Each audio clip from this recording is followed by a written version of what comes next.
नमः शिवाय दोस्तों, हर हर महादेव। स्वागत है आपका मेरे यूट्यूब चैनल रुद्र शक्ति दर्शन में। आशा करता हूँ दोस्तों आप सभी कुशलता से होंगे। आज जो वीडियो बनाने जा रहा हूँ दोस्तों, मैं ये आदिशक्ति जगदम्बा माँ दक्षिणेश्वर कालिका के ऊपर बना रहा हूँ। दक्षिणेश्वर जो माँ काली हैं वो बहुत ही ममतामयी और दयालु हैं और अपने भक्तों पर सदैव अपनी कृपा दृष्टि बनाए रखते हैं। दोस्तों, माँ काली जो हैं ये ज़्यादा प्राचीन काल की नहीं है, लेकिन इनकी महिमा बहुत ही अपरंपार है और इन्होंने अपनी स्थापना स्वयं स्वप्न में आके करवाई थी। इसके पीछे बहुत बड़ी कहानी है जो कि बहुत लोगों को नहीं पता होगी और आने वाले पीढ़ी में इनके परम शिष्य श्री रामकृष्ण परमहंस को आप जानते ही होंगे। उनकी माँ और उनकी पत्नी माँ शारदा, ये लोग परम भक्त थे माँ काली के। तो जिससे पहले कि मैं इन लोगों का वर्णन आपको सुनाऊं, सबसे पहले माँ की उत्पत्ति और मंदिर का निर्माण कैसे हुआ था इसके बारे में आपको जानकारी दे दूं। तो दोस्तों, एक रानी रासमणी हुआ करती थी 1800 के सन 1800 के लगभग में। तो रानी रासमणी जो थी वो बहुत ही छोटी उम्र में विधवा हो गई थी और जब धीरे धीरे उनकी उम्र ढलने लगी तो एकाएक उन्होंने विचार किया कि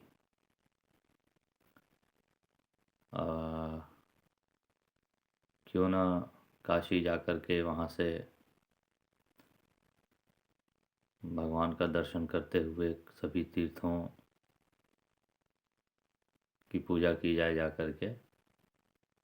तो रानी रासमणी जो थी वो पूरी तरह से मोक्ष की नगरी काशी में जाने के लिए अपनी पूरी प्लानिंग कर ली थी उन्होंने। और हुआ ऐसा कि काशी जाने से बस एक रात पहले माँ ने स्वप्न में रानी रासमणी को कहा कि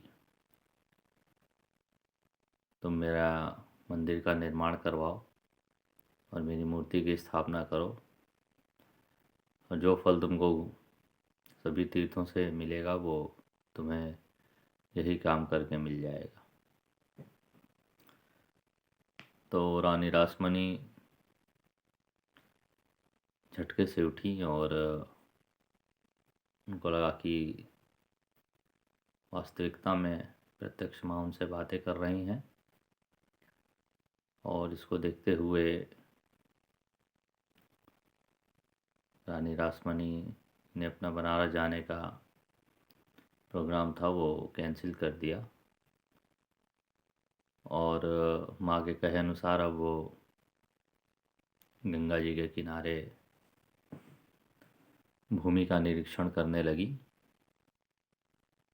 करते करते जब वो उस जगह पे पहुंची तो उनकी अंतरात्मा से एक आवाज़ आई कि यही वो जगह है जहाँ की मंदिर बनाने के लिए उपयुक्त है। और रानी रासमणी ने 20 एकड़ ज़मीन खरीद करके वहाँ पे मंदिर का निर्माण कराया और निर्माण कराने के बाद मूर्ति की प्राण प्रतिष्ठा कराने के बाद वो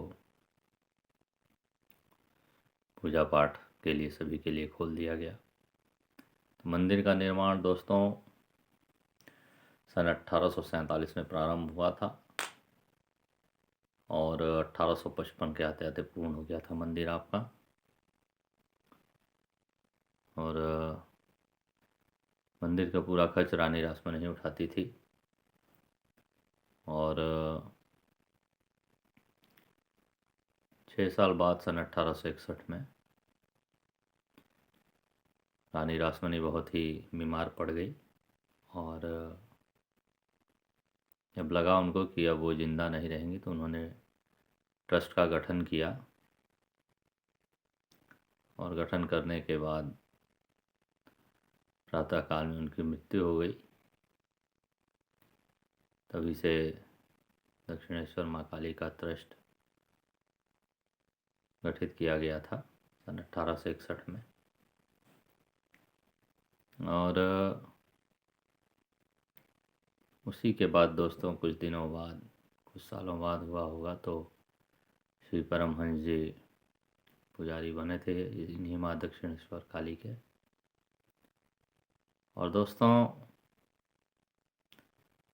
इसी मंदिर में 12 ज्योतिर्लिंग माना जाता है कि जैसे द्वादश ज्योतिर्लिंग जो है भगवान शिव के, वैसे ही 12 मंदिर हैं। वो सभी द्वादश ज्योतिर्लिंगों का निर्माण है इस मंदिर में। और ऐसा माना जाता है कि माँ काली प्रथम स्नान माँ गंगा में यहाँ पे करती हैं, जो कि हुगली नदी कही जाती हैं गंगा जी वहाँ पे। और उसका जल लेकर के वो 12 ज्योतिर्लिंग पे चढ़ाती हैं और देवादिदेव महादेव का पूजन करती हैं। उसके बाद ही कोई पूजा करता है दोस्तों। और परमहंस जी के बारे में तो आप सभी जानते ही होंगे। ये वही माँ काली हैं जिनकी सेवा करते करते श्री परमहंस जी तो थे, उनको अनेक सिद्धियाँ प्राप्त थी। माँ काली ने उन्हें अपने पुत्र रूप में माना था और उनको साक्षात दर्शन भी दिए थे।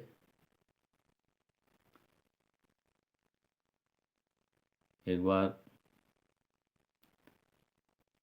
उनके भक्तों ने, उनको गले का कैंसर हुआ था स्वामी परमहंस जी को, तो उनके भक्तों ने एक बार पूछा था कि गुरुदेव आप चाहें तो आपको तो माँ काली साक्षात दर्शन देती हैं, आप उनसे क्यों नहीं कह देते कि ये रोग ठीक कर दें। तो परमहंस जी ने जवाब दिया था कि ये शरीर भी तो माँ ने कुछ सोच कर ही दिया था मेरे को, इतनी छोटी सी बात के लिए माँ को क्या कष्ट देना, ये उत्तर था उनका। तो ऐसे महानुभाव हुआ कि हैं। और आज के जो पंडे हैं वो भक्तों से पैसा चूसते हैं दर्शन कराने का। तो ये वही माँ काली हैं दोस्तों, जो अपने परम भक्त स्वामी परमहंस को पुत्र रूप में मानती थी और उनसे बातें किया करती थी। और सही मानिए दोस्तों, मूर्ति में कुछ तो बात है, क्योंकि मैंने एक बार माँ का दर्शन किया हुआ है कलकत्ता जाकर सन 2002 में। बहुत ही मूर्ति में एक तेज है, देखने से साफ पता चलता है कि माँ स्वयं निवास करती हैं वहाँ पे। और जो मंदिर का नज़ारा है वो बहुत ही सुंदर लगता है देखने में। मंदिर सामने 12 ज्योतिर्लिंग के निर्माण किए हुए हैं, देवादिदेव भोले शंकर, उसके जस्ट बगल में माँ गंगा। तो ऐसा अद्भुत नज़ारा बहुत कम ही देखने को मिलता है। माँ कालिका का प्रांगण में बहुत ही आनंद मिलता है दोस्तों। कभी समय मिलेगा तो आप लोग जाइएगा और माँ के दर्शन जरूर करिएगा आप लोग। आपकी सभी मनोकामनाएं पूर्ण करेंगी माते, क्योंकि माँ अपने भक्तों पे सदैव अपनी कृपा दृष्टि बरसाती रहती हैं।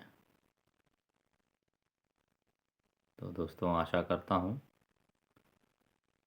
कि माँ दक्षिणेश्वर की ये कहानी आपको बहुत पसंद आई होगी।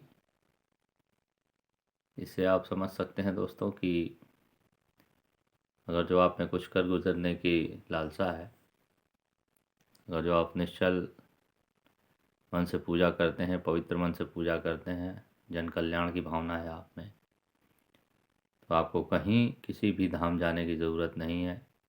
गृहस्थ आश्रम में ही माँ या महादेव या जो भी देवी देवता इष्ट हैं आपको दर्शन दे सकते हैं, और आप इस मनुष्य शरीर में रहते हुए ही देवतुल्य हो जाएंगे। आपको वो सारी सिद्धियां प्राप्त हो जाएंगी जो देवताओं को भी सिद्धियां प्राप्त नहीं होती हैं। लेकिन अगर जो आप पाना चाहेंगे तब इसके लिए लोभ मोह ये सब छोड़ना पड़ेगा। लेकिन इन सब चीज़ों के लिए जो अपने पूरे परिवार को छोड़ देते हैं, उनसे बड़ा महामूर्ख कोई नहीं होता है। श्री कृष्ण को 16 कलाओं का ज्ञान था, और वो गृहस्थ आश्रम में रहते हुए उनके पास सारी सिद्धियाँ थी दोस्तों। तो भगवान श्री कृष्ण को ही आदर्श मान लीजिए कि उन्होंने अपने परिवार को छोड़ा नहीं था भगवान को पाने के लिए। महादेव उनके इष्ट थे। तो आप लोग भी गृहस्थ में रहते हुए भगवान को पा सकते हैं। कहीं संन्यास लेने की आवश्यकता नहीं है, कहीं परिवार को छोड़ने की आवश्यकता नहीं है। अगर जो आप अपने कर्म से विमुख होंगे तो भगवान भी आपको स्वीकार नहीं करेंगे, क्योंकि आपके चलते जो आप पे आश्रित हैं उनको छोड़ के अगर जो आप भगवान को ढूंढने निकलेंगे तो वही भगवान आपको तिरस्कृत कर देंगे, आपको कभी भी अपनी शरण में नहीं लेंगे और आपकी मुक्ति बिगड़ जाएगी। अगर जो घूमना ही है तो बिना शादी किए हुए आप निकल जाइए, कोई दिक्कत नहीं है, लेकिन शादी के बाद परिवार को खंडित ना करिए आप। भगवान कैसे भी मिल जाते हैं, माँ कैसे भी मिल जाएंगी, बस आपका मन साफ होना चाहिए और जन कल्याण की भावना होनी चाहिए आप में। तो ये कहानी थी माँ जगदम्बा माँ काली दक्षिणेश्वर की। आशा करता हूँ उनकी जीवनी से आप कुछ सीखेंगे और कभी भी कलकत्ता गए तो माँ के दर्शन अवश्य करेंगे दोस्तों। इसी के साथ मेरे वीडियोस को अधिक से अधिक देखिए, लाइक शेयर करिए, चैनल सब्सक्राइब करते रहिए दोस्तों। इसी के साथ वीडियो समाप्त करता हूँ। नमः शिवाय, जय माँ काली के, हर हर महादेव। धन्यवाद दोस्तों।